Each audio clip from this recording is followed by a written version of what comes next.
අයිබෝවන් අද දෙන්න බික් ෆෝක සමඟ සජීවී වදත් එකතු වෙන්නේ. අද විශේෂ කතාවක් මොකද හේතුව නිරෝගිමත් අනාගතයක් වෙනුවෙන් අපි හැමෝටම එකට එක්කාසුවන්න පුළුවන් තැනක් තියෙනවා. ඉතින් විශේෂම මේ කාර්ය වෙන්නේ මුරුංග ගහත් එක්ක බැඳිලා වැඩේ මොකක්ද කියලා වේලාසනම කිව්වමගේ නැති වෙනවා. ඒ හින්දා අපි ඒ ගැන කතා කරමුවද විශේෂම අවුරුදු සමේ අද උදෑසන පැල සිටුවීමේ නැකතේ දිලති විච්ච වෙලාව. ඒවගේම රටේ බොහෝ දෙනෙක් ඒ හින්දම ගස් පැල හිටවන්න උමනාවත් තින වෙලාවක් කියලා විශ්වාස කරනවා. කෙසෙ නමුත් පරිසරය ගැන කතාබහ කරද්දී වැඩි අවධානයක් යොමු කරලා අද මේ ගැන අපි කතා කරමු. අපිත් එක්ක අද සම්බන්ධ වෙනවා විශේෂඥ වෛද්‍ය අනුරුද්ධ පාදිනී මහත්මයා. ආයුබෝවන් ඔබතුමා පිළිගන්නවා. ඒ වගේම අපිත් එක්ක සම්බන්ධ වෙනවා දවසේ දෙරණ උපසභාපතිතුමා ලක්සිරි වික්‍රමගේ මහත්මයා. ආයුබෝවන් ඔබතුමාත් පිළිගන්නවා. ඒත් එක්කම අපිත් එක්ක සම්බන්ධ වෙනවා කෘෂිකර්ම රාජ්‍ය ඇමතුමාගේ ශචින් රාජපක්ෂ මහත්මයාගේ පෞද්ගලික ලේකම්තුමා සංජීව විජේකෝන් මහත්මයා. ආයුබෝවන් ඔබත් පිළිගන්නවා. වැඩසටහන සම්බන්ධයෙන් දැනටමත් දැනුවත් වෙනවත් සමහට මොකද පූර්ව ප්‍රචාරක පට ඔබට දෙරන හරා පේන හින්දා. නමුත් ඒ කාරණයෙන් එහාවට ගිහිල්ලා තියෙන වගකීම සහ වගවීම පිළිබඳව කතා කරන්න හදන්නේ මේ කෘෂිකර්මාන්ත ශේෂ්ත්‍රයත් දෙකම රටේ ජනතාවගේ සෞඛ්‍ය සම්බන්ධව කතා කරනකොට ඔබතුමල්ලා මේ දැන් අලුත් එක විදිය දේවල් එක කාලට එනවා. දැන් මේ සතියේ කතා කරනවා එක දෙයක්, ඊළඟ සතියේ කියනවා අපි මුරුංගකමු කියනවා, ඊළඟ සතියේ කියනවා කිතුල් ප්‍රාභූමු කියනවා, කිතුල් නිෂ්පාදන කියනවා. දැන් දවසින් දවස මොකද්ද මේ කරගෙන යන වැඩේ ඇත්තටම? මෙතනදී අපි දැනගන්නට අවශ්‍යයි අපිට තියෙන සෞඛ්‍ය තර්ජනය මොකක්ද කියලා. අපිට තියෙන සෞඛ්‍ය තර්ජනය තමයි බොහෝ අය අහුවොත් කියන්නේ බෝනෝන රෝග වැඩි වෙනවා. පිළිකා වැඩි වෙනවා, දියවැඩියා වැඩි වෙනවා, කොලෙස්ටරෝල් කියන රෙඩිය වැඩි වෙනවා. ඒ වගේ හෘද රෝග වැඩි වෙනවා. ඉතින් මේ රෝග පිළිබඳ ගැටලුවක් ඇති වෙලා තියෙනවා. ඒ වගේම තමයි අපි දිගටම කියපු කාරණා තමයි ඔබේ නාලිකාවෙම මම ඇවිල්ලා කියලා තියෙනවා මේ බෝන රෝග මර්ධනය කරා කියලා කිව්වට අපි හොඳටම දකින දේ තමයි මේ කොරෝනා වෛරසය තුලින් අපි දැකපු දේ තමයි කොරෝනා වෛරසයෙන් මැරෙන්නේ බෝනෝන රෝග තියෙන අය. එතකොට වසංගත රෝග කියන්නේ බෝන රෝග වලට වසංගත නොවන රෝග වසංගත රෝග හා පැතිරෙන තත්ත්වයකට ලංකාව ඇවිල්ලා තියෙනවා. දැන් කෙටියෙන් කියනවනම් දියවැඩියාව 2008 තිබ්බේ 20%යි දැන් 2012 වෙනකොට 26%යි. ඉතා වේගයෙන් ප්‍රවණතාවක වැඩි වෙනවා. පිළිකාව කියන එක වැඩි වෙන වේගය ඉතාමත්ම වැඩි. දැන් පිළිකා රෝගීන් සාමාන්‍යයෙන් පිළිකා රෝහල විතරයි ඉස්සර අපිට එකයි තිබ්බේ මහරගම. ඒ පිළිකා රෝහලට සාමාන්‍ය රෝගියෙක් ආවේ සතියකට එක්කෙනෙක් දෙන්නෙක් තමයි ලියාපදිංචි උනේ. දැන් දවසකට 80ක් ලියාපදිංචි වෙනවා, 38 දෙනෙක් දවසකට මැරෙනවා. ඒතකොට කොරෝනා වෛරසයෙන් මුළු මේ කාලය තුල මැරුණේ 500 ගාණක්. එතකොට අපි දකිනවා දවසකට 38ක් මැරෙනවා කියන්නේ ඉතාමත් විශාල සංඛ්‍යාවක් මැරෙනවා. මේ මැරෙන එකට අපි හේතු හොයාගෙන යනකොට දැන් සාමාන්‍යයෙන් අපේ නිවාරණ සෞඛ්‍යය කරන්නේ මොකද්ද? ඔබට මේ ආකාරයේ රෝග ලක්ෂණ තියෙනවනම් ඔබ වහාම වෛද්‍යවරයෙක් හමු වෙන්න කියලා කියනවා. ඉතින් ඒක ඕන කෙනෙකුට කියන්න පුළුවන්. ඒක මාකටිං ස්ට්‍රැටජි ගන්න ඔබතුමන්ලගේ භාෂාව ඇටියට. නමුත් අපි කියන්න අවශ්‍යයි ඒ රෝගීකමට බලපාපු බෝනෝන රෝග වලට අතරම බෝනෝන රෝග වළක්වා ගන්නට බෝන රෝග වලින් බේරෙන්න අවශ්‍ය ප්‍රතිශක්තිය වර්ධනය කර ගන්නත් අවශ්‍ය කරන අපේ තිබ්බ ආහාර සංස්කෘතිය අපි හොයාගෙන යෑමක් කරන්නේ. ඉතින් ඒක හින්දා තමයි ඔබ කිව්වා වගේම අපි පාරම්පරික ඥානයේ ජනගත කිරීම කියලා වැඩසටහනක් අපි ආරම්භ කරා අපේ රජ වෛද්‍ය ඥාන සංගමයේ OPA කියලා තියෙනවා විද්‍යාත් උත්කයන්ගේ සංවිධානය. ඒ වගේම වෘත්තිකයන්ගේ ජාතික පෙරමුණයි කියන කණ්ඩායම් ඔක්කොම එකතු වෙලා අපි දැන් අලුතෙන් පටන් ගත්තා. ඒ අපේ තිබ පරණ ආහාර ගැන අපි මේ දත්තමම ගෙනාවෙත් ඒකයි මේ තියෙන මේ අපේ තියෙන බටහිර දැනුම් පාවිච්චි කරලා අද තියෙන එදා දවසේ තිබ්බ ආහාරයේ වටිනාකම ඉදිරිපත් කරන්න. ඒක මෙහෙම කතාවක් කිව්වොත් ડોක්ටර් දැන් ડોක්ටර්ම කියනවා දවසකට 80ක් වාර්තා වෙනවා 38ක් මේ යනවා. ඒතකොට මේක පිළිකා රෝහලේ විතරයි. පිළිකා රෝහලේ විතරයි. දැන් මේක ඛණ්ඩනය කරාම පිළිකා රෝගීන් 32000ක් වාර්තා වෙනවා මුඛ පිළිකා විදිහට. ඊට පස්සේ පෙනහළු පිළිකා වසරකට 1200ක්. එතකොට බඩවැල් පිළිකා 1000ක්. කාන්තාවන්ගෙන් විශේෂයෙන්ම මේ පියවරු පිළිකා 3600ක්. ගැබ්ගිල පිළිකා 2200ක්. දැන් මේක කියපු ගමන් ජනතාව බය වෙනවා. එතකොට දැන් අපිම තිබිච්ච දේශීය සංස්කෘතිය අපේ ආහාර රටාවන් අපේ පුරුදු ටික බිඳ ගන්නව එක පැත්තකින් ඒකත් එක්ක ඔබතුමල්ලම ලබා දෙනවා බෙහෙත් අරව බොන්න මේ බොන්න කියලා බටහිර දැනුමෙන් එන ඒවා. ඒතකොට දේශීය සංස්කෘතිය දෙක තැනකදී පහර වැදිලා ආපහු පාරක් කියනවා නෑ අපි අරක කරමු කියලා. මෙතන ගැටීමක් තියෙනව නේද දෙකපාරට? ගැටීමක් නෑ. මෙතන තියෙන දැන් ඔබ කිව්ව පිළිකා රෝහලේ දත්තනේ මම ඉදිරිපත් කරේ. දැන් ඉස්සරදී පිළිකා රෝහල් එකයිනේ මහරගම විතරනේ. දැන් හැම පළාතෙම පිළිකා රෝහලක් ඒ කියන්නේ මධ්‍යස්ථානයක් ආරම්භ කරලා දැන් සංඛ්‍යා මේ වැඩි වෙලත් දරා ගන්න බැරි සංඛ්‍යා අනුරාධපුරයේ පිළිකාවට ප්‍රතිකාර කරන ඔන්කොලොජිස්ට්ලා කියලානේ කියන්නේ පිළිකා වෛද්‍යවරුන්ට. එච්චර සංඛ්‍යාවක් වැඩි වෙලා තිබිලත් තමයි මේ තත්ත්වය තියෙන්නේ. එතකොට අපි ඔබ අහපු වැදගත් ප්‍රශ්නයක් තමයි අපි විදේශීය සංස්කෘතිය. 2002 ලෝක සෞඛ්‍ය සංවිධානයේ වැඩිම වියදම දරලා කරපු වාර්තාවෙන් සඳහන් වෙනවා බෝනෝන රෝග වලින් පිටු දැකීම සඳහා ගත හැකි හොඳම පියවර තමයි පාරම්පරික දේශීය ආහාර සංස්කෘතිය ඇතුළු ජීවන ක්‍රමයට යන්න කියලා. ඉතින් ඒක අපි දිගටම කියන කාරණයක්. එතකොට පාරම්පරික දේශීය ආහාර ඇතුළු ජීවන ක්‍රමය මොකක්ද කියලා පහදලා දෙන එක අපේ වැඩන්නේ. දැන් අපි වෛද්‍යවරු හැටියට අපේ අරමුණ වෙන්න ඕනේ නැහැ රෝගීන්ට ප්‍රතිකාර කිරීම මිසක් අපි බටහිර වෛද්‍යොත්ද දේශීය වෛද්‍යොත්ද කියන කාරණේ වැදගත්කමක් නැහැ. ඒතකොට රෝගියාට පිළිසකර වෙන්න අපිට පුළුවන් දේ නම් එහෙනම් අපි හොයන්න ඕනේ අපේ පාරම්පරික ජන විඥානයේ තිබ්බ වැදගත්කම. එතනදී තමයි අපි පටන් ගත්ත පාරම්පරික සහල් වල වැදගත්කම. දැන් පාරම්පරික සහල් ගැන කියනවා නම් චතුර ඒක ඖෂධයක්. ඒ කියන්නේ අපේ දැන් අපි බටහිර වෛද්‍යවරුන් ඔබ ඊළඟ ප්‍රශ්නට උත්තර දෙන්නම්. බටහිර වෛද්‍යවරුන්ට කියන්නේ අපි හිපොක්‍රටිස් නේ අපේ වෛද්‍ය විද්‍යාවේ පියා. එතුමා මොකද කිව්වේ? let food be thy medicine, medicine be thy food. ඒ කියන්නේ මොකද්ද? ආහාරයයි ඖෂධයයි, ඖෂධයයි ආහාර. එහෙනම් අපි ගන්න ආහාරය තමයි ඖෂධ වෙන්නේ. නම් ඖෂධී ආහාර කියන සංකල්පෙන අපේ ඉස්සර තිබ්බේ. ඒතර ඖෂධී ආහාර වලට ගියේ නැත්නම් ස්ටීව් ජොබ්ස් හොඳ කතාවක් කියනවා. අපි ආහාර ඖෂධී ආහාර ගත්තේ නැත්නම් අපිට ඒ කියන්නේ ආහාර ඖෂධ හැටියට ගත්තේ නැත්නම් ඖෂධ ආහාර හැටියට ගන්න සිද්ධ වෙනවා කියලා. දැන් ඒක තමයි අපිට දැන් සිද්ධ වෙලා තියෙන්නේ. ඖෂධ ආහාර හැටියට ගන්න තත්ත්වයටපත් වෙච්චාම අපේ තියෙන කොක්රේන් රිවිව් කියන එක තමයි බටහිර වෛද්‍ය විද්‍යාවේ ඉහළම තලයේ පර්යේෂණ මේ ඒ කියන්නේ නිබන්ධන ගැන කතා කරන ආයතනය. ඒ කොක්රේන් එක හදපු කෙනා මේ අවුරුදු දැන් 4කට 5කට කලින් නියෝජනයක් නිකුත් කළ පොතක් පළ කරා. එතුමා කියනවා දැන් ලෝකේ 3 වෙනියට වැඩියෙන් මිනිස්සු මරණ දේ තමයි ඖෂධ කියන එක. ඒක එතකොට ඉස්සෙල්ලාම මේ හෘද රෝග, ඊට පස්සේ පිළිකා, ඊට පස්සේ ඖෂධ. ඒකින්ද මේ ඖෂධීය ආහාර කියන සංකල්පය තමයි අපේ බටහිර වෛද්‍ය විද්‍යාවේ පියා අපිට කියලා තියෙන්නේ. නමුත් දැන් මේ ප්‍රතිඥාවෙන් පොඩ්ඩක් වෙනස් කරගෙන මේක වාණිජකරණය වෙලානේ තියෙන්නේ. ඒතරන්නේ වාණිජකරණයෙන් අපි නිරෝගීකම පැත්තට ගැලවීමක් තමයි මේ හරහා බලාපොරොත්තු වෙන්නේ. ඒකේ පටන් ගත්ත වැඩසටහන් කීපයක්. එකක් තමයි පාරම්පරික සහල් වල වැදගත්කම. දෙවෙනි එක තමයි අපේ පොල් වල වැදගත්කම. මම ඉස්සරහට කියන්නම් ඒවා. ඊළඟ එක අපි කිතුල් වල වැදගත්කම දැනගත්තා. ඊළඟට තමයි මේ මුරුංගායකට ආවේ. අපි ඊළඟට කරන්න දෙනවා මී පැණි වල වැදගත්කම. දැන් මම හිතන්නේ ආයි මේ ඔළුවට ටොක්ක්ක් යනලා කියන්න වෙලා තියෙන්නේ ඔබ දන්න දෙයම තමයි. ඒ කියන්නේ ආපහු පාරක් මේක පොඩ්ඩක් වැඩිපුර අවශ්‍යතාවය හදන්න තමයි වෙලා තියෙන්නේ. ඉතින් මේක නිකන් අවශ්‍යතාවයක් ඇති වෙන්නේ නැහැ. මොකද ජනතාවට ඒක අවශ්‍යයි කියලා දැනෙන්න ඕන. ඒතර දැනෙන්න ඒක කතා කරන්නට ඕන. ඉතින් කතා කරනක සම්බන්ධයෙන් විශේෂයෙන්ම ඔය මාකටිං මෙතුමාම සඳහන් කරා මාකටිං ස්ට්‍රැටජිස් කිව්වා. ඒතර දැන් අපි අලෙවිකරණයටද ඉන්නේ මාධ්‍ය විදිහට එහෙම නැත්නම් මාධ්‍ය කරන්න ඕන මේකද? මොකද අවුරුද්දෙම බැලුවොත් නැත්නම් එහෙන් නළු නිලියෝ ගෙනල්ලා නැටවුවා කියලා චෝදනාවක් තියෙනවා. මෙහෙන් නාට්‍ය කරනවා කියලා චෝදනාවක් තියෙනවා. එක දිගට දේශීය සංස්කෘතියට නොගැලපෙන බොහෝ දේවල් කරලා එක දවසක් ඇවිල්ලා අපි කියනවා මුරුංගා හිටවමු, මනුසද්දෙන් හිටවමු, පැල හිටවමු කියලා වෙලා. මේකත් තව එකම කොටසක් නේද මේක? තවත් එක් මාකටිං ස්ට්‍රැටජි එකක්ද උපසභාපතිතුමා දෙන්න? දැන් චතුර මේ දැන් මෙතන ඉන්න මේ මනුසද්දෙරනේ මේකේ සහභාගීත්වය නිසා දැන් චතුරා අහපු ප්‍රශ්න ටිකක් දීර්ඝ උත්තරයක් තමයි දෙන්න වෙන්නේ. හැබැයි කෙටියෙන් කියමු. කෙටියෙන් කියනවනම් මෙහෙමයි මාධ්‍යයේ කාර්යභාරය මොකක්ද කියලා දැන් උතනදී මේවා වෙන්නේ. දැන් උතන තියෙන ලොකුම වැරද්ද තමයි විනෝදාස්වාදය කියන එක. විනෝදාස්වාදය වැරද්දක් නෙවෙයි. විනෝදාස්වාදය කියන්නේ ජනතාවගේ මේ මහන්සි වෙලා මානසික සෞඛ්‍යයට අතිශයින් වැදගත් කාරණයක් විනෝදාස්වාදය. අනිත් එක දැන් අපි මේ පණිවිඩේ දැන් අද දෙනවනේ දැන් මේ පණිවිඩේ.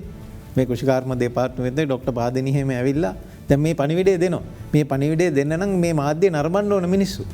අපි මේ මාධ්‍ය මේවා විතරක් දිගටම කරගෙන ආවා කියමු. කවුද බලන්නේ? කවුද බලන්නේ? බලන හින්දා අපි මේ සුගර් කෝටඩ් පිල් එක මේ දෙන්නේ. අර සුගර් කෝටින් එක තමයි අර තියෙන්නේ. සීනි තවරලා තමයි දෙන්න ඕන මේක. අපි අර කියන්නේ තිත්ත බෙහෙත් සීනි තවරලා දෙන්න කියලා. ඒ වගේ දෙයක්. මේ බෙහෙත එච්චර රසවත් නෑ. මේක තිත්ත බෙහෙතක්. එතකොට තවරන සීනි තමයි අර අපි දෙන විනෝදාස්වාදය. විනෝදාස්වාදය නිසා අද අංක එකේ මාධ්‍යනේ දෙරන. හරිද? ඇයි බලන්නේ? ඒ බලන්නේ අපේ තියෙන විනෝදාස්වාද වැඩසටහන් නිසා. ඒ බලන හරහා අපිද මේ පණිවිඩය දෙනවා. අද විශාල පිරිසක් මේකක් යවන්න පුළුවන් වෙන හරහා. ඒකයි. අනිත් එක අරකට නරක දෙයක් නෙවෙයි. ඔය පරණ වික්ටෝරියානු ආකල්පයක් නෙවෙයි විනෝදාස්වාදේ වැරදි කියන එක. විනෝදාස්වාදේ අපි පාරම්පරිකව විනෝදාස්වාදේ තිබ්බා. තොইল මඩු එතකොට ටීටර් ඔය විනෝදාස්වාදේ. ඉතින් අද නූතන විනෝදාස්වාදය තමයි අපේ මාධ්‍යය. ඉතින් මේ ප්‍රශ්නේ ඉතින් එහෙම අහන්න මම හිතන්නේ අපිට ජනමාධ්‍යවේදීන් විදිහට අයිතියක් තියෙනවා. මොකද දෙරණේ සභාපති හරි උපසභාපති හරි ප්‍රශ්නගත කරන්න අවස්ථාවක් ලැබෙන්නේ කලාතුරකින් ඉන්න මම හිතන එක වගකීමක් මගේ කියලා. දැන් ඒතර අමාත්‍යාංශයක් විදිහට ඔබතුමල්ලා දැන් කෘෂිකර්ම එක ගත්තන් පස්සේ මේ ඇග්‍රි සෙක්ටර් එකේ 16ක් තියෙනවා එක පැතිවලට විශාල වශයෙන් ආර්ථිකයට බලපෑම් මෙල්ල කරන්න පුළුවන් දේවල්. එතකොට මේ මුරුංග කියන කොටස කොතනද තියෙන්නේ මුරුංග ශාකය කොයි තැනද තියෙන එක ප්‍රධාන දෙනකවක්වත් නැහැ නේ. මේ මුරුංගත් එක්ක කතාව පටන් ගන්න. ඔව් ඇත්ත වශයෙන්ම අපේ අමාත්‍යාංශයේ රාජ්‍ය අමාත්‍යාංශයේ ගරු රාජ්‍ය අමාත්‍ය ශෂේන්ද්‍ර රාජපක්ෂ මැතිතුමා මේ අමාත්‍යාංශය බාර අරගෙන මේ අමාත්‍යාංශය මෙහෙවනකොට එතුමා ඊටාම නිර්මාණශීලීව මේ අමාත්‍යාංශය විවිධ අමාත්‍යාංශයත් එක්ක සම්බන්ධීකරණය කරමින් කටයුතු කරනවා. ඒ යන ගමන එක් වැඩසටහනක් තමයි මේ ජීවතුරු උදානයේ වැඩසටහන මුරුංගා ශාකය ප්‍රවර්ධනය කිරීමේ වැඩසටහන. එතකොට මම ඉදිරියේදී කියන්නම් මේකේ දැන් මුරුංග දෙකක් තියෙනවා. දැන් වැටේ මුරුංගද කතුරු මුරුංගද අපි මේක ඉස්සරහට කතා කරන්න ඕන? ඔව් නෑ වැටේ මුරුංගා. වැටේ මුරුංගා. හරි. ඉතින් ගරු අමාත්‍යතුමා පහුගිය කාලේ විවිධ වැඩසටහන් විවිධ අමාත්‍යාංශ ක්‍රියාත්මක කරමින් අපි වැඩ පටන් ගත්තා. මට මතකයි අපේ වෛද්‍යතුමාත් සහභාගී වුණා කැකුළුතුරු උදානයේ ජාතික වැඩසටහනට. කැකුළුතුරු උදානයේ වැඩසටහනෙන් අරු අමාත්‍යතුමා අදහස් කළේ කෘෂි කර්මාන්තයට ශක්තියක් ලබා දෙමින් මේ රටේ ගහට කොළට ආදරය කරන දරුවන් පිරිසක් බිහි කරන්න එක වසරට ඇතුල් වෙන දරුවෝ පැලයක් රෝපණය කරලා විද්‍යාලයට එන. ඒ වගේම අපි වෙසක් උත්සවය නිමිති කරගෙනත් ජාතික උත්සවයක් හැටියට අපේ අමාත්‍යාංශයත් එක්ක බද්ධ වෙලා වැඩසටහනක් කරනවා.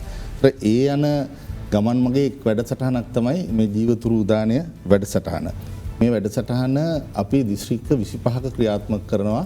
දිස්ත්‍රික්ක 25ෙම ක්‍රියාත්මක කරනවා විහාරස්ථාන 2500ක් මුල් කරගෙන. ඒ කියන්නේ හැම දිස්ත්‍රික්කයකම ලංකාවේ මුරුංග වවන්න පුළුවන්ද? හැම දිස්ත්‍රික්කෙම වවන්න පුළුවන්. සහ ඒකේ ප්‍රතිඵල ලැබෙනවද? ඒතකොට ඒ ලැබෙන අස්වැන්න ලැබෙනවද? මොකද්ද වෙන්නේ? ලැබෙන අස්වැන්න ලැබෙනවා කියලා අපේ කෘෂි විද්‍යාඥයෝ කියනවා. අපි මේකට අපි තෝරගත්තේ ජාතික හිසතෙල් ගෑමේ මංගල්‍යය. අපේ ජාතියක් සුවපත් කරන්න, ජාතියක් නිරෝගිමත් කරන්න ඓතිහාසික වශයෙන් ආපු මංගල්‍යයක් තමයි ජාතික හිසතෙල් ගෑමේ මංගල්‍යය. අර ඔබ කලින් කියපු පරිසර අමාත්‍යාංශය ක්‍රියාත්මක කරන රුක්රෝපණ වැඩසටහන තියෙන්නේ අද. අපේ වැඩසටහන ක්‍රියාත්මක වෙන්නේ ජාතික හිසතෙල් ගෑමේ මංගල්‍යයට සමගාමීව හෙට. අපේ මේ හිසතෙල් ගෑමේ මංගල්‍යයත් එක්ක. ඉතින් ඒ අනුව අපි දිවයිනේ සියලුම ග්‍රාම සේවා වසම් නියෝජනය කරමින් ඒ ග්‍රාම සේවා වසම් වල තෝරාගත් ස්ථානවල මුරුංගා ශාකය වගා කරන්න හෙට හිසතෙල් ගෑමේ උත්සවයේදී මුරුංගා ශාක ලබා දෙනවා. විශේෂයෙන්ම මේ වැඩසටහන අපි නිරන්තරයෙන්ම අමාත්‍යාංශයේ අධීක්ෂණයට ලක් වෙනවා. විශේෂයෙන්ම අපේ අමාත්‍යාංශයට ලොකු සම්පතක් කෘෂිකර්ම පරීක්ෂණ නිෂ්පාදන සහකාරවරු විශේෂයෙන්ම මගේ ගරු අමාත්‍ය ශෂීන්ද්‍ර රාජපක්ෂ මැතිතුමා එතුමන්ලා හරහා ලොකු ප්‍රගතියක් බලාපොරොත්තු වෙනවා අනාගතයේ කෘෂිකර්මාන්ත ශාස්ත්‍රයේ. මොකද ඒ අනුව ඒ අයගේ පසුවිපරම නිරන්තරයෙන්ම මේ ව්‍යාපෘතිය දෙස තියෙනවා. දැන් ව්‍යාපෘතියක් විදිහට මුරුංග වවන්න කියලා කිව්වට දැන් කොහොමත් අපි ඕක ඉස්සර වැට කඩුල්ලට හිටවුවා, වැටට හිටවුවා, ගමේ නිකන් හිටවුවා. යනකොට සමහර වෙලාවට කියනවා කෙහෙරලි ටික කඩාගෙන හිටවන්න කාන්තාවන්ට කියනවා. එතකොට නිකන් කෙස් හැදුනා වගේ මුරුංග වෙනවා. දැන් ඕක ගමේ දැන් අපි කියවතින් උඩ රට රජ රට කලාපේ වෙන දෙයක්. දැන් එතකොට මේක ආයි අලුතෙන් හිටවන්න කියලා කියන්න හේතුව මොකද්ද? මොකද්ද මේකේ එක්ස්පෝර්ට් මාකට් එකක් තියෙනවද? සල්ලි හොයන්න පුළුවන්ද? මොකද්ද වැදගත්කම වයිද? මුරුංගා ගහ මේ අපි ලෝකයේ කන්නේ මිරකල් ට්‍රී ප්‍රාතිහාරයේ ගස. ඒ වගේම තව කලාපයක කියනම ජීවයේ ගස කියලා. දීර්ඝායුෂ ගස කියලාත් කියනෝනේ. දීර්ඝායුෂ ගස. මෙහෙම කියන්න හේතුව තමයි මේ ගහේ තියෙන වටිනාකම ආර්ථික වශයෙන් විතරක් නෙමේ රෝග පැත්තෙන් හුඟක්ම සලකලා තියෙනවා. දැන් අපි දකිනවා ලෝකයේ සමහර කලාපවල ප්‍රෝටීන් කැලරි මැල් නියුට්‍රිෂන් නැත්නම් ප්‍රෝටීන් ඌනතාවයේ සහිත මන්ද පෝෂණයෙන් පෙළෙන කලාප සම්පූර්ණයෙන්ම නිවැරදි කරන්න පාවිච්චි කරපු ගහ තමයි මේ ජීවයේ ගස නැත්නම් මුරුංග ගහ. මේ මුරුංග ගහ ඔබ කිව්වා වගේ ඕනෙම කාර්ෂක පරිසරයක වැවෙනවා. සමහරට වතුර දැම්මොත් ඒ ගහ වැවෙන්නේ නැති වෙන්නත් පුළුවන්. ඒ කියන්නේ අනික මුරුංග අපි මෙතන කියලා තියෙන හැකි සෑම නිවසකම වැටට දේශීය මුරුංග දඬු කැබැල්ලක් සිටවන්න. අපි ඇත්තටම අර පැලයක් දෙන එක තරමක් දුරකට අවශ්‍ය නැහැ කියලාත් කිව්වා. මොකද අපිට මෙතනින් අවශ්‍ය හැම ගෙදරක්ම සවි බල ගැන්වීමක් කරන්න. ඉතින් පැලේ දෙන්නේ කාටද කියලා මගෙන් අහපම මම කිව්වා ඩිසේබල් අයට දෙන්න කියලා. ඒ කියන්නේ යම් කිසි දුබලතාවයක් තියෙන අයට දෙන්න. අනිත් අයට පැලයක් හිටව ගන්න කියන්නේ මොකද මුරුංගා දොන කැල්ලක් හොයා හිටව ගන්න එක ඔබ කිව්වා වගේ අපි උගන්නන්න දෙයක් නැහැ.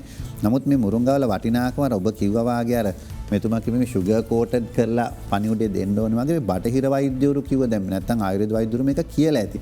මිනිස්සු අර බටහිර වෛද්‍යවරු කිව්වහම අහන ගතියක් නේ. ඒක නිසා තමයි මේකට මේ අන්තර්ජාතික දත්ත ටික අපි එකතු කළේ. එතකොට මේ මුරුංගා දේශීය මුරුංගා නැත්නම් ඔබ කිව්වා කතුරු මුරුංගා වලින් වෙන් කරලා මේ වැටේ මුරුංගා කියන එක. එතකොට ඒක මුරුංගා වැටට පාවිච්චි කරපුවාම බිම අපේ නැතිවෙන නෑන එතකොට බිම ඉතුර වෙනවා. එතකොට එතනත් ඉඩ ඉතුර වෙනවා. ඊළඟට මුරුංග ගහ බොහොම සරල වැඩෙන ගහක්නේ මුරුංගත් තියන්න එපා කියන්නේ එක ඉතාමත්ම ශක්ති උඩට යනකොට අඩු ගහ. ඒක පාවිච්චි කරලා තිනවා මෙන්න මේ විදිහට. එකක් තමයි අපේ පැරැන්ව පාවිච්චි කරලා තිනවා ආහාරයක් ලෙස. ආහාරය කියලා කිව්වම අපි සාමාන්‍යයෙන් අර ඔබ වගේ කරල් විතරනේ කන්නේ. නමුත් මේක කරල් විතරක් නෙමෙයි අපේ මිනිස්සු දැනගන්න අවශ්‍ය පත්‍ර සාමාන්‍ය සමහර අනිත් ව්‍යංජන වෙනකොට කොළ විතරක් දාන්නනේ පාවිච්චි කරන්නේ. සෝ ව්‍යංජනයක් වගේ හදනකොට දාපු එකක් නේ. පත්‍ර අපිට කන්න පුළුවන්. ඒක මැල්ලුමක් හැටියට කන්න පුළුවන් විතරක් නෙමෙයි. පත්‍ර අරගෙන ඉවරලා මෙහෙම පැදුරක දාලා අවුවේ වේලපුවාම ඒක නිකම්ම මේ අවුවට වේලෙනවනේ. වේලුණාට පස්සේ අතින් කුඩු කරපුවාම පවුඩර් එකක් හැදෙනවා. ඒ පවුඩර් එකට කියන්නේ ප්‍රෝටීන් කුඩ කියලා පිට රටවල් වල. ඒක අපි විශේෂයෙන්ම මාස 6 පැන්න දරුවන්ට අපි කෑම දෙනවනේ. කෑම දෙනකොට ඒ කුඩ මෙහෙම ඉහින්න පුළුවන් නම් ප්‍රෝටීන් ග්‍රෑම් 29ක් හම්බ වෙනවා මේ කුඩෙන්. ප්‍රෝටීන් ග්‍රෑම් 29ක් කියන්නේ සාමාන්‍ය මම සංසන්දනයක් කරොත් කිරිවල තියෙන ප්‍රෝටීන් ග්‍රෑම් 1.9යිනේ.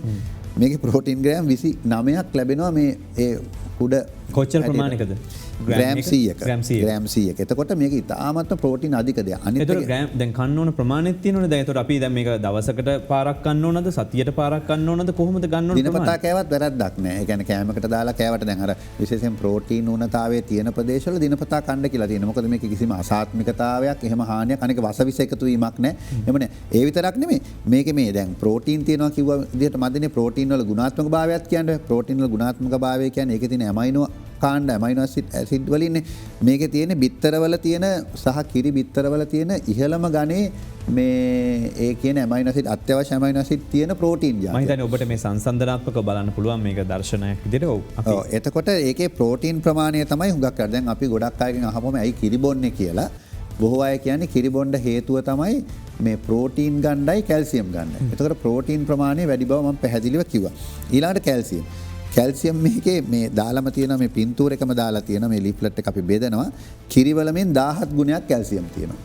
එතකොට මේ වැටේ අපි වියදමක් දරන කිරි නරක් වෙන්න පුළුවන් දවාගෙන එන්න ඕනේ.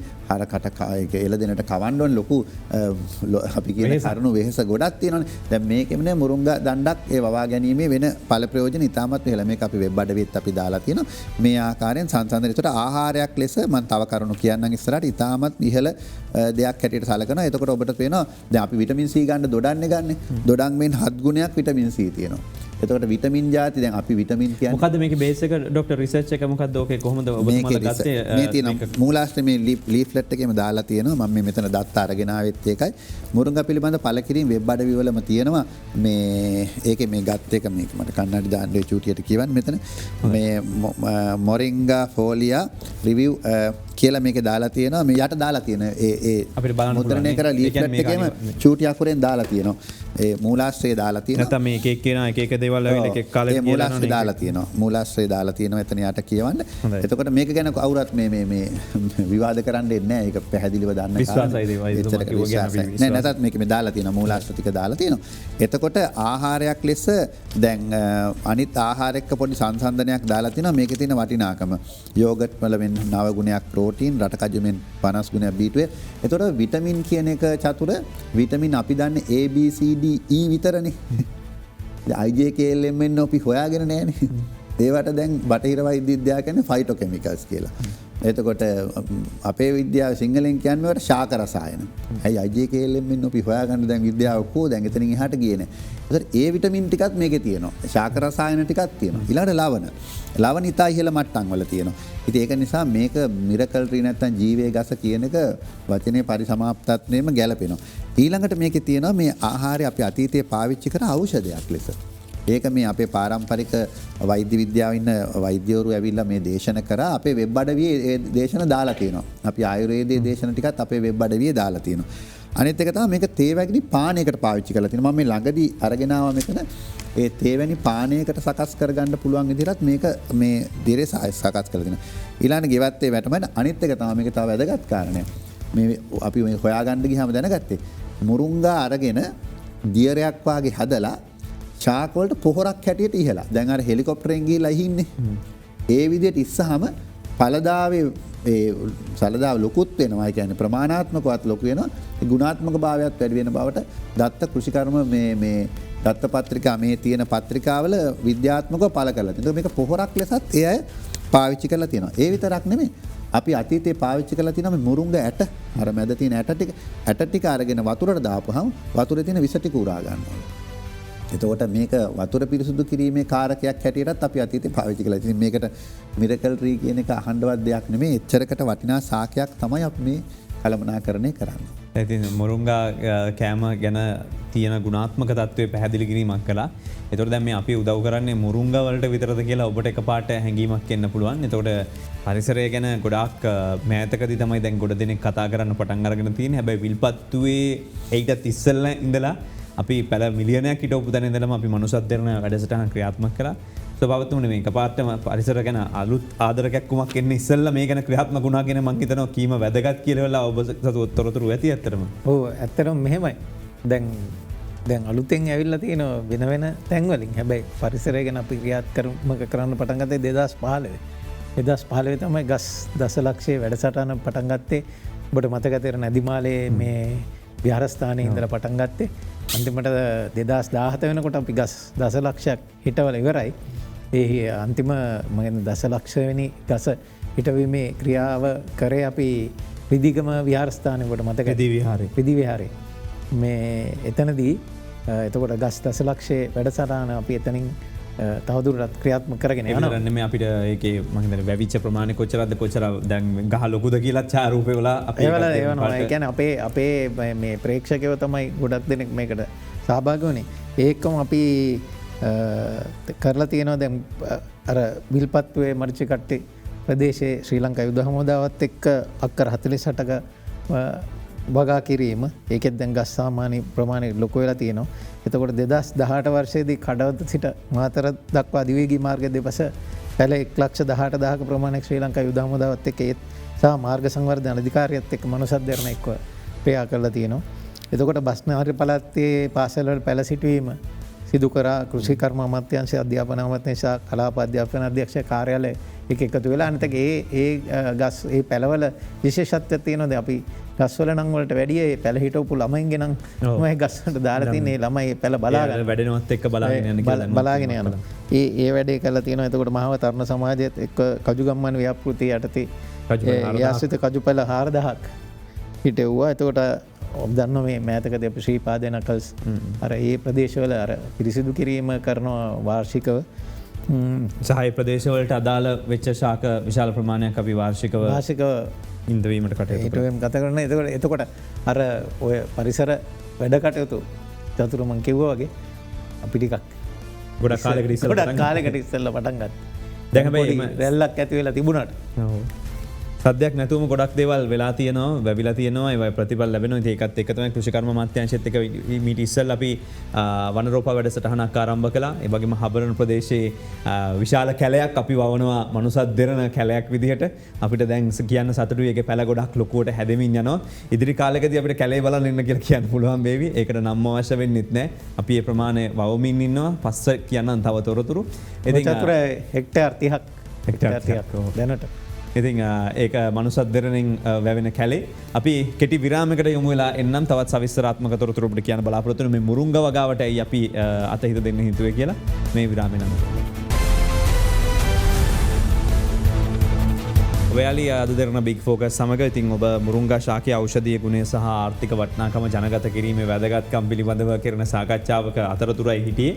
අපි බිග් ෆෝකස් එකෙන් වැඩි මූලික අවධානය යොමු කරන්න අද මේ පිළිබඳවමයි. එතකොට අපිත් එක්ක සම්බන්ධ කෘෂිකර්ම රාජ්‍ය අමාත්‍යාංශයේ අමතුමාගේ ලේකම්තුමා දැන් මේක අපි වැව්වා කියමුකෝ. එතකොට වවලා ජනතාවට වවන්න පෙළඹවීමක් ඇති කරලා එතකොට ආර්ථික ප්‍රතිලාභයක් ලබා ගන්න පුළුවන්ද? මොන වගේ ආදායමක් ගන්න පුළුවන්ද? කොහොමද ඔබතුමා ළඟ තියෙන සංඛ්‍යාලේඛන? ඔය ඇත්ත වශයෙන්ම අපේ ගරු අමාත්‍ය ශෂින්ද්‍ර රාජපක්ෂ මැතිතුමා දැඩිව විශ්වාස කරන දෙයක් තමයි මේ රටේ ආර්ථිකයට විශාලම ශක්තිය දෙන්න පුළුවන් ක්ෂේත්‍රය තමයි කෘෂිකාර්මික ක්ෂේත්‍රය කියලා.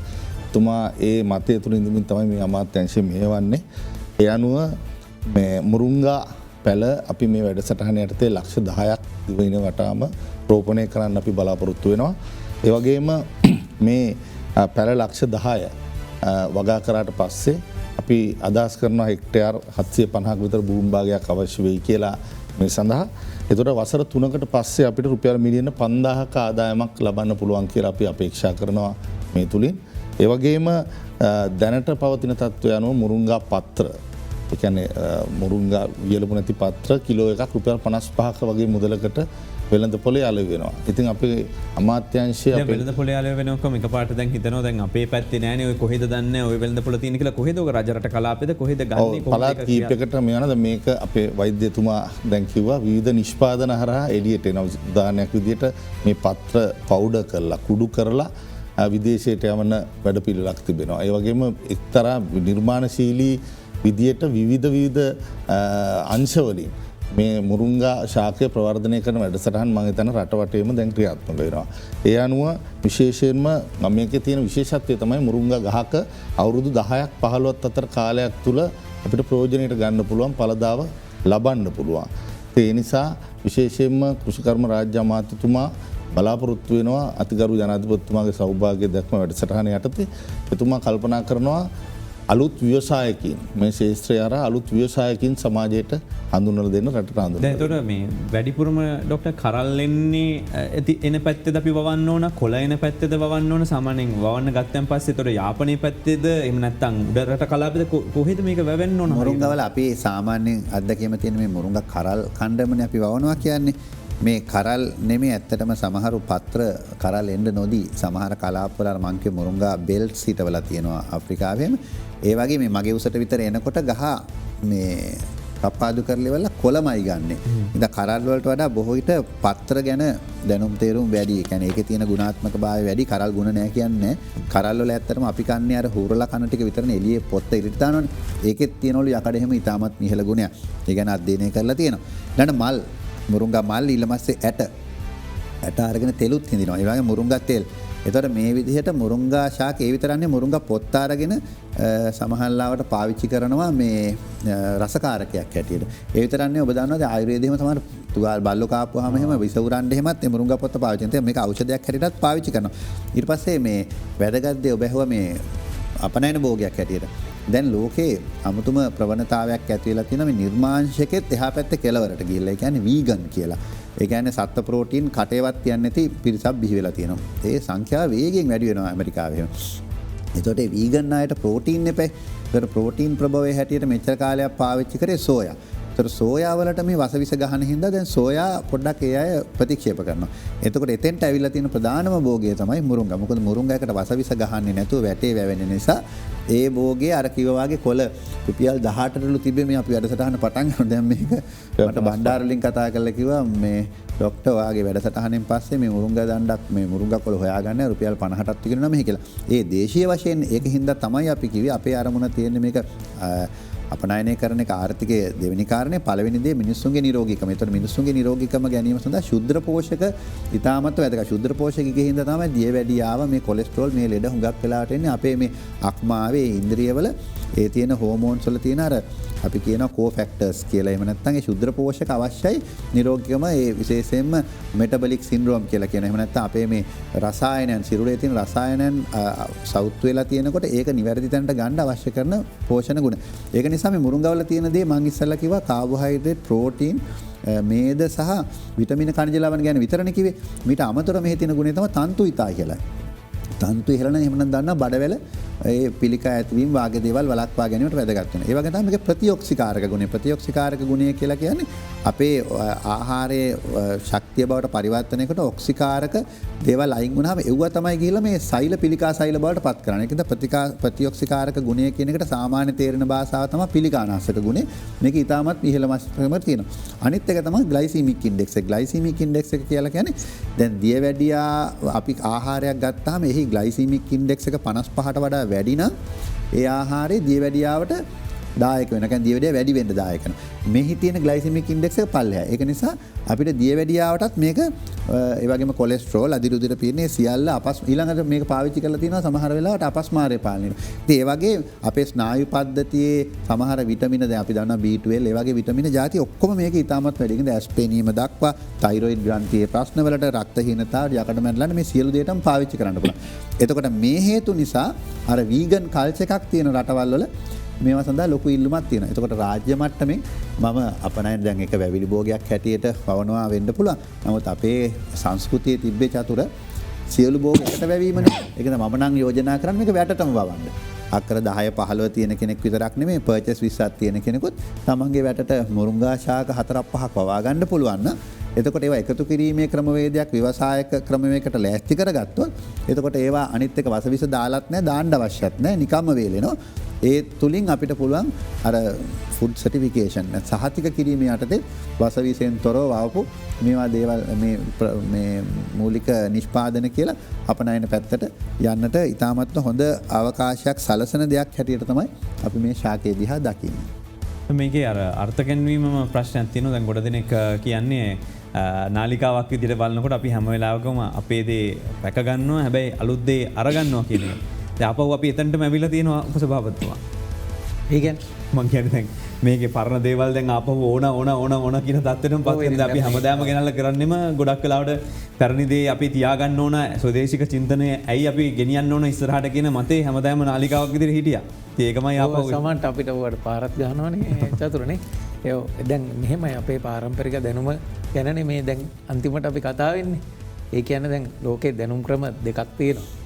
එකක් අපි කියන්නේ සයන්ටිෆික් මෙතඩ් කියලා. අන්තිමට අපි සයන්ටිෆික් මෙතඩ් එකෙන් ඔප්පු කරන්න ඕන කියන කාරණාව. සයන්ටිෆික් මෙතඩ් කියන්නේ පරීක්ෂණය, නිරීක්ෂණය, නිගමනය. එතකොට අපේ පාරම්පරික දැනුම කියන්නේ ඓතිහාසිකව අපි සාමාන්‍යයෙන් බලංගොඩ මානවයයි ඉඳලා පටන් ගත්තොත් අවුරුදු 30000ක විතර අපිට තියෙනවා මේ අත්දැකීමක්. අපි අද්දුටුවයි ප්‍රත්‍යක්ෂය කියන්නේ ඒකටනේ. ඉතින් අපේ පාරම්පරික දැනීම ඒකට අපි කියන්නේ ඉංග්‍රීසියෙන් කියන්නේ ට්‍රයල් ඇන්ඩ් එරර් කියලා. යම් කිසි දවසක යම් කිසි කෙනෙක් අත්හදා බලලා ඒක සාර්ථක වෙලා. ඒ නිසා අපි දිගටම ගෙනියනවා. ඉතින් නැවත නැවත ඔප්පු වෙන්නේ අපේ පාරම්පරික දැනුම අපිට තිබිලා තියෙනවා කියලා මේ ගැන. ඉතින් ඒක තමයි අපි අපේ දේ රැකගෙන කියලා කියන්නේ. අලුත් දේ අරගෙන කියන්නේ අපි විද්‍යාත්මකව අලුතෙන් ඔප්පු කරන දේවල් ටික ගන්නවා. එච්චරයි. ඉතින් හරිනේ අපි මේ දෙකම කරනවා. අපි ඒක ඊළඟ කොටසට අවිලා තියෙනවා. ඒතර මේත් එක්කම අපි තව වැඩසටහන් ක්‍රියාත්මක කරන්න බලාපොරොත්තු වෙනවා. මේ වන ව්‍යාපෘති සම්බන්ධව ඒ සම්බන්ධව දැනුවත් කිරීමක් කළොත් මේක හොඳ වෙලාවක් වෙනවා. අලුතෙන් වන ගහනය වැඩි කිරීම සඳහා කරන ව්‍යාපෘති. ඔව් දැන් අපි දිගටම මේ කාර්යය දැන් අපේ පළවෙනි එක තමයි අපි ඉස්සෙල්ලාම කිව්වේ අර අපිට හෙක්ටයාර් 30ක් ලැබිච්ච එක මේ වනගහනය වැඩි කරන්න. එතකොට අපි මාධ්‍යයක් හැටියට අපි දිගටම ක්‍රියාත්මක වෙන්න බලාපොරොත්තු වෙනවා. මේ දැන් කෘෂිකර්ම දෙපාර්තමේන්තුව, වන සංරක්ෂණ දෙපාර්තමේන්තුවේ දෙපාර්තමේන්තු එතකොට ඒ අංශ ගැන ඒ අංශවලත් එක්ක එකතු වෙලා දිගටම මනුසද්දරන ව්‍යාපෘති හැටියට අපි ඒකත් දිගටම කරගෙන යන්න බලාපොරොත්තු. අමතක වෙච්ච එකක් තියෙනවා. ඒකත් මතක් කළ යුතුයි කියලා හිතනවා. විශේෂයෙන්ම අපි තල් සංවර්ධන මණ්ඩලයත් එක්ක එකතුලා තල් සිටුවීමේ වැඩ කටයුත්තකත් මේ වෙලාවේ නිරත වෙනවා. තව ඉදිරියේදී අපි ඒ ගැනත් කියන්න බලාපොරොත්තු වෙනවා. දැන් මේකේ ඊළඟ අවසන් කොටසකට ඉස්සෙල්ලා මම කැමතියි මේ රාජ්‍ය අමාත්‍යාංශය දැන් බෙදිලා වැඩ කරනකොට අමාත්‍යාංශ තුනකට කෘෂිකර්ම අමාත්‍යාංශයේ එක් කොටසක් කරනවා. එතකොට ඊළඟට ඔබතුමාලා තව කොටසක් කරනවා. පරිසර අමාත්‍යාංශයෙන් වෙනම කරනවා. මේක එකට එකතු වෙන්නේ නැතුව කරනකොට ගොඩක් තැන් වලින් එකතුව නැති හින්දා ප්‍රශ්නයක් ඇති වෙන්නේ නැද්ද? අතට මේ වැඩසටහන් ක්‍රියාත්මක කිරීමෙන්. නෑ ඇත්තටම අපි අමාත්‍යාංශ කටයුතු කරනකොට අපි ඒකාබද්ධ වැඩපිළිවෙලක් තුළ තමයි කටයුතු කරන්නේ. නමුත් මම හිතන්නේ පහුගිය කාලේ අමාත්‍යාංශ ඒ විෂයන්ට නිර්මාණශීලීව බෙදපු තත්ත්වයක් තුළ ඒ අමාත්‍යංශයත් එක්ක කටයුතු කිරීමේදී අපි අතර එකඟතාවයක් තිබෙනවා. ඒ එකඟතාවයන් තුලින් තමයි මේ කටයුතු කරන්නේ. මම හිතන්නේ ඒ සම්බන්ධීකරණය තියෙනවා අපිට. මම මේ ප්‍රශ්න අහන්නම හේතුව දැන් ගොඩක් වෙලාවට ගත්තම රාජ්‍ය අමාත්‍යවරයා වෙන පැත්තක යනවා, කෘෂිකර්ම අමාත්‍යවරයෙක් විදිහට තව පැත්තක යනවා. මේක කැබිනට් එකේදී වගේ කියන්නේ එක්කෙනෙකුට මේකේ සාමූහිකව රාජ්‍ය අමාත්‍යවරයාට බලතල බෙදුම් නැහැ කියලා චෝදනාවක් තිබුණා ගෙවුණු කාලයක් වань. ඒතර දැන් ඒ කියන්නේ රාජ්‍ය අමාත්‍යවරයාට විෂයපතේ තියනවද වැඩ කරන්න ඕන ප්‍රමාණය මොනවද කරන වැඩ කියලා? ඇත්ත වශයෙන්ම දැන් අපේ අමාත්‍යාංශය ගත්තොත් එහෙම අපේ කැබිනට් අමාත්‍යවරයා ගරු මහින්දානන්ද අලුත්ගමගේ ගරු අමාත්‍යතුමා ඉන්නවා. ඊට පස්සේ අපේ රාජ්‍ය අමාත්‍යාංශයට විශේෂයෙන් ඉතිහාසයේ මම හිතන්නේ නැති විදියට දැන් අපේ රාජ්‍ය අමාත්‍යාංශයටත් අමාත්‍යාංශ ලේකම්වරයෙක් ඉන්නවා. ඒ වගේම අපේ රාජ්‍ය අමාත්‍යාංශයට බෙදපු විෂයන් තියෙනවා. ඒ බෙදපු විෂයන් යටතේ රාජ්‍ය අමාත්‍යාංශයේ යටතේ තියෙන ආයතන. උදාහරණයක් විදිහට හෙක්ටගොබ්බකඩුව කෘෂි පරීක්ෂණ ආයතනය, ගොවි ජන සේවා දෙපාර්තමේන්තුව, පශු අස්වන තාක්ෂණ ආයතනය, මේ වගේ ආයතන ගණනාවක් රාජ්‍ය අමාත්‍යාංශය යටතේ තිබෙනවා. විශේෂයෙන්ම ඒ නිසා වෙන්න ඇති ගරු කැබිනට් අමාත්‍යතුමත් එක්ක අපේ රාජ්‍ය අමාත්‍යවරු ඉතාම සුහදශීලීව ඉතාම සහයෝගයෙන් ප්‍රධාන අතිගරු ජනාධිපතිතුමාගේ වුවමනාව මඟ පෙන්වීම ඉෂ්ට කිරීම සඳහා කැපවෙලා කටයුතු කරන ම එහම ප්‍රශ්නයන් හේතු වයිතුන් දැ ඔබතුමල්ලා මේ බත්ම ජනාධපත්මගේ සෞභාගය දැක්ම ක්‍රියාත්ම කරන්න ඕන මේ ගෙනියන්න ඕන හොඳ වැඩ පිල්ලක් කියරලා මේ ලස්සන කතා කරපු උදවිය. එතොට දැන් අදගත්තැන් පසේ වසවිස නැති ගොවිතන කිව්වා බාලුත්කම වේදකිව කාලයක්තිසි කතාරන ලබ පරණතෙන්ටම ඇවිල්ල තියෙන අමාත්‍යංශ ඔක්කොමටි බැලුවෙන් පස්සේ පසවිස නැති කියන කතාව අයින් කරන්න වෙනවා හෙමනන්නේ වස්සවිස නැති කියන එක ගැන ඇත්තටම යම් කිසි සෞභාග දැක්න පැහැදිලිවම තියෙන වසවිසයෙන් තොර වගාව කියන එක. ඉතින් ඒක පිළිබඳ තියෙන ප්‍රගතිය ගැන සෑහීමකට පත්වෙන්න බැ විශේෂයෙන්ම චමල් ඇමතිතුමා කෘෂිකර්ම අමාත්‍යංශය කරපු වෙලාවේ අපිත් මැදිහත් වෙලා කිව්වා මේ වසවිසයෙන් තොර වගා කරපුවම ඒ සංකල්පෙම ඉන්න කෙනෙක් තමයි චමල් රාජපක්ෂ ඇමතිතුමා. ඉතින් එතුමා එක්ක අපි ඇත්තටම අපිට අවශ්‍ය වුණා පාසල් යන දරුවන්ට වසවිසෙන් තොර ආහාර වේලක් කෙසේ හෝ ලබා දෙන්න ඒ සඳහා කැඳ වීදුරුවක් ලබා දීම සඳහා රාජකීය විද්‍යාලයේ දුන්න කැඳ වීදුරුව සහ ඊට පස්සේ අනුරාධපුරයෙන් දීලා තිබ්බා. ඒක සඳහා අවශ්‍ය කරන කැඳ ප්‍රමාණය නිෂ්පාදනය කරන්න අවශ්‍ය සහල් ප්‍රමාණය අපි ගණනය කරා. ගණනය කරපුවම අපිට තේරුණා අපි පාරම්පරික සහල් අක්කර 4000ක වගා කරගත්තොත් දවස් 365ම අපේ දරුවන්ට කැඳ වීදුරුවක් දෙන්න පුළුවන් සහල් ප්‍රමාණයක් නිෂ්පාදනය වෙනවා කියලා. අනික ඒක ඖෂධයක් ඖෂධී ආහාරයක්. ඒතකොට ඒක දෙන්න පුළුවන් නම් මන්ද පෝෂණය වාගේ දේවල් පිටු දැකීම විතරක් නෙමෙයි නිරෝගීකම අත් කරලා දෙන මේ අවශ්‍ය කරන විටමින් ಜಾති කණජ ලවණ ඊළඟට ප්‍රතිඔක්සිකාරක ගුණය තන්තු ප්‍රමාණය ඊට පස්සේ මේ සීනි පාලනය කිරීම හැකියාව මේ සියල්ල අපිට දරුවන්ට දෙන්න පුළුවන් කියන එක. ඒක ඊට පස්සේ ගැබිනි මාතාවන් දිහාට අපි අරගෙන යන්න තමයි කටයුතු කරේ. නමුත් අවාසනාවකට මේ කොරෝනා වෛරසය ආපු නිසා අපි කැබිනට් අනුමැතිය අරගෙන අක්කර 10000ක් වගා කරන්න ගියා. ගියාම අක්කර 3800 අපිට වගා කරගන්න පුළුවන් වුණේ. ඒ වගා කරගත් අක්කර 3800 ඇත්තටම අක්කරයට කුසල් 130 විතර ආවා. නමුත් ඒ අපිට අර ඒවා සම්බන්ධීකරණය කිරීමේදී මං හිතන්නේ අපිට කාර්යක්ෂම සහායක් ලබා දුන්නා කියලා කෘෂිකර්ම අමාත්‍යාංශයෙන් හේතුවතුමා දන්නවා පැහැදිලිව මේ අය බොහෝ විට වස විස එක් කරන වගාව අපි අර බටහිර වෛද්‍ය විද්‍යාව දන්නවා වගේ ඒ අය දන්නේ අර මොන්සැන්ටෝ වලින් ආපු බටහිර ඒ තියෙන වසවිස වගාව තමයි. ඒ අය කියන්නේ වසවිස නැතු වගා කරන්න බෑ. good agricultural practices කියලා වස චුට්ටක් හරි ගහන්න ඕනේ කියන මතේ තමයි ඉන්නේ. ඉතින් ඒකට අපි සම්පූර්ණයෙන් විරුද්ධයි. මොකද 1965 වෙනකන් ලංකාවේ වසවිස ගහන්න නැතුව වගා කරලා මේ රටේ ඇතිතරම් භෝග තිබ්බා. ඒක තමයි භෝග ඉදිරිපත් කරන්න. ඉදිරියට අපි කොස් ගැන ඉදිරිපත් කරන්න බලාපොරොත්තු වෙනවා.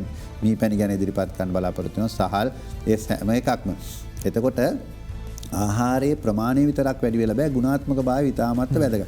ඒකට අක්කරයට බුසල් 130 ආපුහාම අපිට ඒකට විහිළු කරනවා අපිට මොකද ඒකෙදී අපි වසවිස ගැහුවේ නැති නිසා මටත් විහිළු කරලා තිබ්බා මේ පිරිත් පැන් ඉහලක් දන්නේ මේ වගා කරේ කියලා මේ වගේ බොහොම මේ ගැලපෙන්නේ නැති ආකාරයේ අවඥාවට ලක් කිරීම මේ අපි මිනිස්සුන්ගේ ජීවිතයි අපි අවඥාවට ලක් කරන්නේ මොකද මිනිස්සු අපි දේශීය දැනුමකට පාරම්පරික දැනුමකට මොකද මේක අපිට සංවේදී වෙන්නේ චතුර ඔබතුමා කියන්න මම දැන් මේ අද ඉඳලා ආපස්සට දවස් 14 ගත්තොත් එහෙම දිනපතා දරුවෙක්ගේ පිළිකාවක් මම ස්නායු වෛද්‍යවරයෙක් දිනපතා මම ළමෙක් එක්ක මහරගම ඇරියා එක්ක මොලේ ගෙඩියක් ඇවිල්ලා ශල්‍ය කර්මයකට යවුවා දවස් 14ම දැන් මම කල්පනා කරනවා ඉස්සර මම අවුරුද්දකට එක්කෙනෙක් විතර තමයි මේ වගේ දෙයක් දකින්නේ දැන් මේ අවුරුදු 4-5 තිස්සේ මේ දවස් 14 මේ ඊයේ පෞද්ගලික රෝහලකදී මම රෝගියෙක්ව යවුවා මේ ඔළුවේ ගෙඩියක් ඇදලා මේ දරුවන්ගේ පිළිකා හැම වේගෙන් වැඩි වෙනවා මේක මේ මිනිස්සුන්ට තේරෙන්නේ නැද්ද දන්නේ ඒකට ප්‍රධාන දේ තමයි මේ ලෝකේ ඒකනේ මේ වීගන් කල්චර් එකටම ගිහිල්ලා යන්නේ ඒ කට්ටිය දැන් ඒක නිසා අපි වසවිසෙන්තර වගා කිරීම පැහැදිලිවම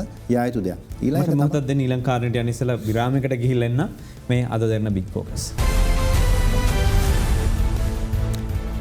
අපි දේශීය දැනුම යොදාගන්නේ කොහොමද අපේ ආහාර වේලට කියලා අපි කතා කරේ අපි විරාමයකට යන්න ඉස්සෙල්ලා කතා කරේ වසවිස නැති ආහාර සම්බන්ධයෙන් මම බාධා කරා ඔබතුමාට එතනින් පටන් ගන්නවා. එතන වැදගත් දේ තමයි අපේ ලංකාවේ සිටියම දරුවෝ අඳින විදිහට අඳින්න කියනවා.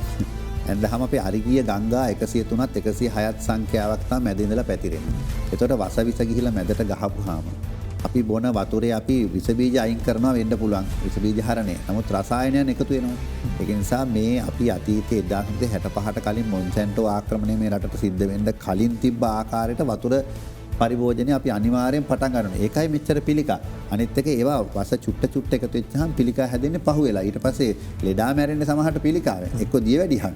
හැබැයි මූල උනේ මේ වසවිස කියන එක වැදගත්. ඒ වගේම අර ඔබ අහපු අනිත් කාරණේ ඒ තමයි අපේ බිමේ ඒක දැන් අපි ඉරුවේ මෙහෙම ගෝලයේ ඇන්දොත් එහෙම ඉරු එළිය වැටෙන විදිහ ගත්තොත් එහෙම අපේ බිමට වැටෙන ආකාරයේ ඉරු රශ්මි ධාරාව නෙමේ එක එක කලාප වලට වෙන් වෙලා යනකොට. එතකොට අපේ බිමේ වැවිච්ච දේ තමයි අපිට ಗುಣ කියලා. අපිට පත්‍යයන් වෙනවා කියලා කියන්නේ. පත්‍යයන් වෙනවා කියන්නේ ඒ ගුණ. එතකොට ඒක මම හිතන්නේ ආයුර්වේදෙත් තියෙනවා. බුද්ධ ධර්මයේත් තියෙනවා. ඉතින් ඒක තමයි අද විද්‍යාව කියන්නේ දේශීය පාරම්පරික ආහාර සංස්කෘතිකට යන්න කියලා ලෝක සෞඛ්‍ය සංවිධානය කියන්නේ මේකයි. එතෙන් පරිප්පු කාලා හරියන්නේ නැද්ද එතකොට? ඒ කියන්නේ ඔය කියන විදිහට අනිත් පැත්තට ලංකාවේ වැඩිපුරම කන්නේ පරිප්පු. ගැලපෙන්නේ පරිප්පු ටික ඇත්තටම හොයලා බලන්න ඕන ලංකාවට ගෙන පරිප්පු වලට කරන වැඩි. මේ පරිප්පු වල හැම ගුල්ලෙක් එහෙම ඉන්නවද? ගුල්ලෙක් නෑ. ගන්නවා පොලිෂ් කරනවා ආපහු ෆාම් ඔයිල් එකතු කරනවා මේක වර්ණ ගන්නවනවා මේ ඔක්කොම ක්‍රියාවලියක් මේකේ. මම ඔකට කියන්නේ ආහාරයට අඩන්තේට්ටම් කරන්න එපා කියලා. දැන් අපි ඇමරිකාවේ ගත්තොත් එම ආහාර පිළිබඳ රජයේ වග කියන මේ නිල වෙබ් අඩවිය වෙන්නේ CDC වෙබ් අඩවියනේ. Center for Disease Control. ඒකේ මොකක්ද කියන්නේ නැවුම් මෙලවලු පළතුරු කන්න කියලා. අපි කන්නේ මොනවද? ඇපල්, මිදි සියල්ලම පිටරටින්. ඒවා කොහෙද නැවුම් වෙන්නේ? කොච්චර කාලයක් තිබිලාද? ඒක නිසා අපේ දැන් ළමයෙක් දියුල් ගෙඩියක් කඩාගෙන කනවා. දියුල් ගෙඩිය කඩේ පිකොන්ලා ගිහලා කඩේ තියෙන අර ද්‍රාවණි බොනවා. ඉතින් ඒක තමයි පැෂන් ගෙඩියක් කඩාගෙන කනවා. අනික අපි ඉස්කෝලේ යන කාලේම අර පේර හැම අපි තියෙන්න දෙන්නේ නැහැ කඩාගෙන කනවා. දැන් ළමයි පේර හැම කන්නේ නැහැ. ඒවා කඩෙන්ම ගන්න දෙයක් කන්න. ඒක තමයි අපි ළමයින්ගේ ආකල්පයත්. ඒකයි මේ මුරුංගා දණ්ඩක් මේ අපි දරුවෙක්ගේ පින්තූරයක් මේකට දැම්මේ. දරුවෙක් අනිත් එක මේක මම කිව්වා හැකි හැම නිවසකම වැටට දේශීය මුරුංගා දඬු කැබැල්ලක් සිටවන්න කියලා දරුවෙක්ගේ පින්තූරයක් දැම්මා විතරක් නෙමෙයි ඔබේ දරුවාගේ උපන්දිනයට මුරුංගා පැලයක් හිටවන්න කියලා කිව්වේ මෙහි තියෙන වටිනාකම දරුවාගේ ඔළුවට යන්න ඕනේ හින්දා. එතකොට අපිට නිරෝගී පරපුරක් හෙට දවසේ බිහි කරන්න. ඒකද මේක ඔබ කිව්වාගේ පාසල් වල පන්සල් වල වැටට හිටවනවා යන ගමන් දැන් මම අපුරු දෙයක් දැක්ක මම අවුරුද්දට අම්මා බලන්න ගෙදර ගිහම දැන් අපේ පාරේ අපි ඉන්නෙත් ඇතර කුරුණෑගල නගරේ ඉන්නේ. හැබැයි හැම වැටේම වාගේ මුරුංගා හිටවලා තියෙනවා. මම බැලුවා අර මුරුංගා දඩු ටිකක් කඩාගෙන ඒක අම්මා කෙනෙක් යනවා මේ පල්ලෙහා ගෙදර ගිහලා ඔයාගෙන කන එක හැමදාම එයා කරනවලු.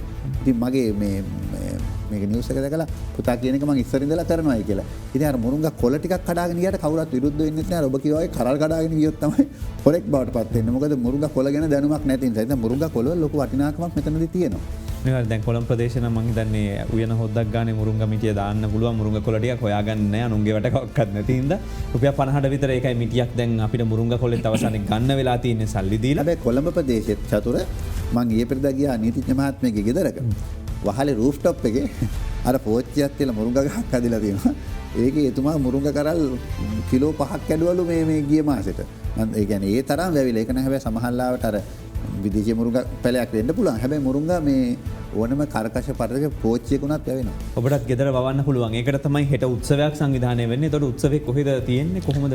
ඔව් අත වශයෙන් මේ උත්සවය පැවැත්වෙන්නේ ඓතිහාසික මාලිගාවිල රජමහා විහාරස්ථානයේ බෝසත් පිළිමේ අභියස පැවැත්වෙන ජාතික ඉසතෙල් ගෑමි උත්සවයට සමගාමී පැවැත්වෙන උත්සවයේදී මේ අවස්ථාවට කෘෂිකර්ම රාජ්‍ය අමාත්‍ය ශෂීන්ද්‍ර රාජපක්ෂ මැතිතුමා සහභාගී වෙනවා.